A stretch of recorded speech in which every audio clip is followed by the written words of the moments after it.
Sekretaris Daerah Aceh Dr. Anis Dermawan MM menghimbau seluruh Purna Praja se-Aceh agar tetap menjaga silaturahmi dan saling mendukung serta selalu memupuk kekompakan baik dalam bertugas maupun saat menjalankan kehidupan sehari-hari. Hal tersebut disampaikan oleh Dermawan saat membuka secara resmi turnamen sepak bola Purna Praja Aceh ketiga tahun 2017 di Museum Tsunami Aceh Jumat 14 April 2017 malam.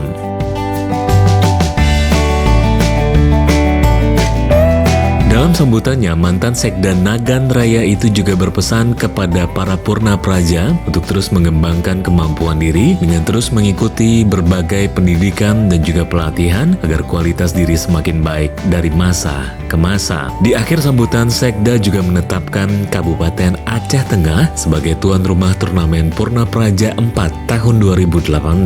Senada dengan Sekda, Bustami Usman selaku Ketua IKPTK Aceh menghimbau agar para Purna Praja memanfaatkan turnamen sepak bola tahunan ini sebagai sarana menjalin silaturahmi dan juga memperkokoh persatuan. Sementara itu, Reja Saputra, Wakil Ketua Panitia Turnamen Purna Praja 3, dalam sambutan singkatnya menjelaskan bahwa kegiatan ini diikuti oleh 14 kesebelasan dan masing-masing terdiri dari 18 pemain dan 6 orang official. Tahun ini ada 2 kabupaten yang absen, yaitu Semelu dan juga Gaya Lues, ungkap Reja. Reja juga menambahkan pertandingan akan digelar di 5 lapangan berbeda, yaitu Stadion Mini Lambu, Stadion Mini Darussalam, Stadion Karya Utama Lambreng, Stadion Matador Lambreng, dan terakhir Stadion Sintetis Longraya yang khusus diperuntukkan pada pertandingan final sepak bola Purna Praja Aceh 2017 yang akan direncanakan pelaksananya pada hari Sabtu tanggal 15 April 2017 pukul 20.00